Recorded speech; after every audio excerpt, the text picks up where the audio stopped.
اعوذ باللہ من الشیطان الرجیم بسم اللہ الرحمن الرحیم نحمدہ ونصلی علی رسولہ الکریم فاما بعد۔ محترم ناظرین، السلام علیکم ورحمۃ اللہ وبرکاتہ۔ دوستو، میرا آج کا بیان ہے جنات کے بارے میں، یعنی جس طرح اس دنیا میں انسان رہتے ہیں، انسانوں کے رہنے کے جگہ معلوم ہے، اسی طرح جنات کے بھی رہنے کی جگہ معلوم ہے۔ یعنی جنات کہاں پہ رہتے ہیں اور جنات کہاں پہ اپنا گھر بناتے ہیں اور کن کن جگہوں سے احتیاط کرنا چاہیے، دوستو اس کو یعنی یہ سب جاننے کے لیے اس ویڈیو کو پورا دیکھیں تاکہ آپ کو معلوم ہو کہ جنات کہاں کہاں پہ رہتے ہیں اور جنات سے کس عمل کی وجہ سے بچایا جا سکتا ہے۔ گندے مقامات جنات کے گھر ہے دوستو۔ عام طور پر جنات کی جگہ نجاستوں والے یعنی نجاست یعنی ناپاک جگہ مقامات ہوتے ہیں جنات کے، جیسے کھجوروں کے جھنڈ، گندگی کے ڈھیر اور حمامات۔ اسی وجہ سے حمام میں اور اونٹنوں کے بیٹھنے کی جگہ وغیرہ پر نماز ادا کرنے سے منع کیا گیا ہے، کیونکہ یہ مقامات شیاطین کے جگہ ہے اور یہاں پہ شیاطین اور جنات اپنے گھر بناتے ہیں اور وہ شریر بھی ہوتے ہیں۔ بیت الخلاء جنات کے گھر ہے۔ حدیث میں ہے دوستو، حضرت زید بن ارقم رضی اللہ عنہ سے روایت ہے کہ جناب رسول اللہ صلی اللہ علیہ وآلہ وسلم نے ارشاد فرمایا، یہ گندگی کی جگہ شیاطین و جنات کے رہنے کی جگہ ہے، پس جب تم میں سے کوئی قضائے حاجت کو جائے تو یہ کہہ کر جائے، اللہم انی اعوذ بک من الخبث والخبائث، اے اللہ میں آپ سے پناہ مانگتا ہوں شریر جنوں اور شریر جنیوں سے۔ یعنی دوستو قضائے حاجت کرنے والا یہ دعا پڑھ لیتا ہے تو جنات کے آگے پردہ ہو جاتا ہے۔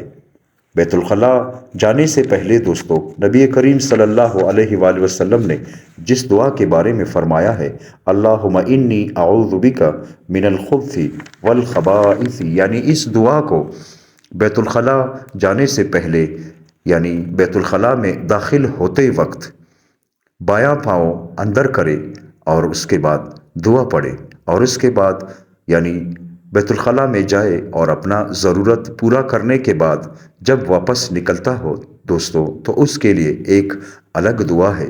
اس کی دعا ہے، اللہم انی اعوذ بک من الخبث والخبائث، یہ تو داخل ہونے کی دعا ہے۔ اور جب بیت الخلاء سے نکلتے ہو تو پھر سب سے پہلے دایاں پاؤں باہر رکھے اور یہ دعا پڑھے، غفرانک غفرانک، آسان سی دعا ہے دوستو بسم اللہ جنات کے سامنے پردہ ہے۔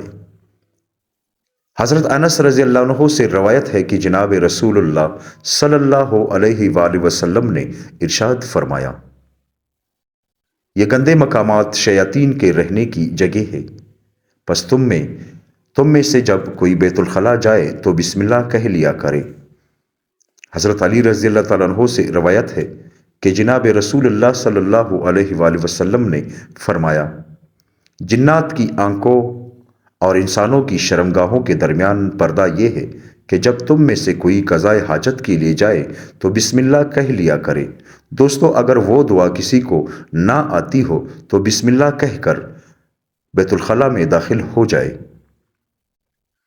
حضرت انس رضی اللہ تعالیٰ عنہ فرماتے ہیں، جب جناب رسول اللہ صلی اللہ علیہ وآلہ وسلم قضائے حاجت کو جاتے تو یہ دعا پڑھا کرتے تھے، اللہم انی اعوذ بک من الخبث والخبائث، اے اللہ میں آپ سے پناہ پکڑتا ہوں خبیث جنوں سے اور خبیث جنیوں سے۔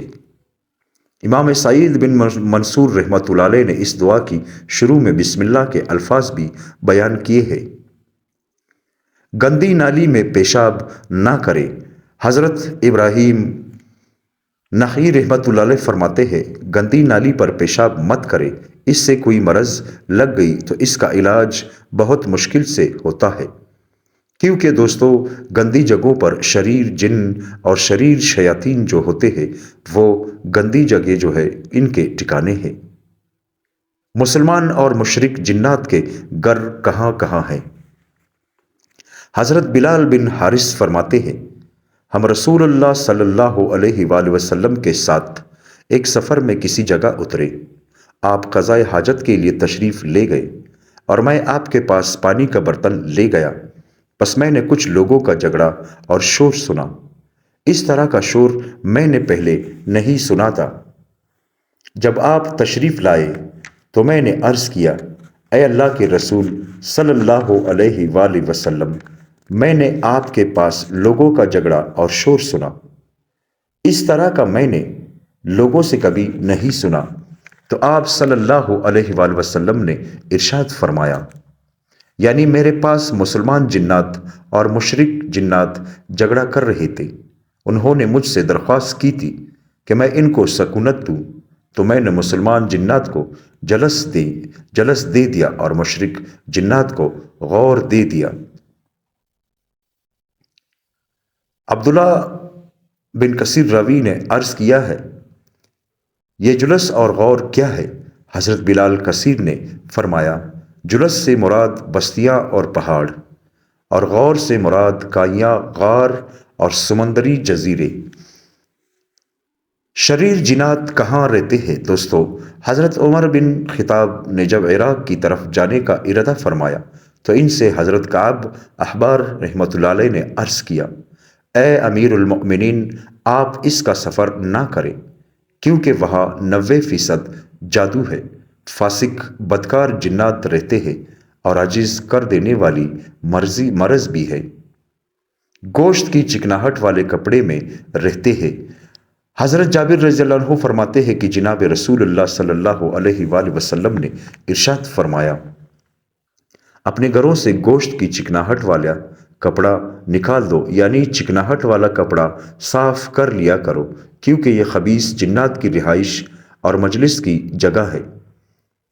یعنی دوستو جو کپڑے گوشت سے گندے ہو جائے، یعنی گوشت کے کام کسائی کا کام کرنے والے بکرا اور بکری یا گائے کو ذبح کرنے والے جن کے کپڑے گوشت سے یعنی ناپاک ہو، ان کو چاہیے کہ ان کپڑوں کو اپنے گھر سے دور رکھے، کیونکہ یہاں پہ جنات آ جاتے ہیں اس کپڑے کے پاس۔ جنات کے سامنے شرمگاہوں کی پردے کی دعا۔ دوستو جنات اور شیاطین ہم تو اسے نہیں دیکھتے، بلکہ وہ ہمیں ہر حالت میں دیکھتے ہیں۔ حضرت انس رضی اللہ عنہ فرماتے ہیں کہ جناب رسول اللہ صلی اللہ علیہ وآلہ وسلم نے ارشاد فرمایا، جنات کی آنکھوں اور انسانوں کی شرمگاہ کے درمیان کا پردہ یہ ہے کہ مسلمان آدمی جب کپڑے اتارنے کا ارادہ کرے تو یہ دعا پڑھے، بسم اللہ الذی لا الہ الا ہوا، یعنی یہ دعا پڑھنے سے شیاطین اور جنات کے سامنے پردہ ہو جاتا ہے۔ بسم اللہ الذی لا الہ الا ہوا دوستو آسان سی دعا ہے، ایک بچہ بھی سیکھ لیتا ہے۔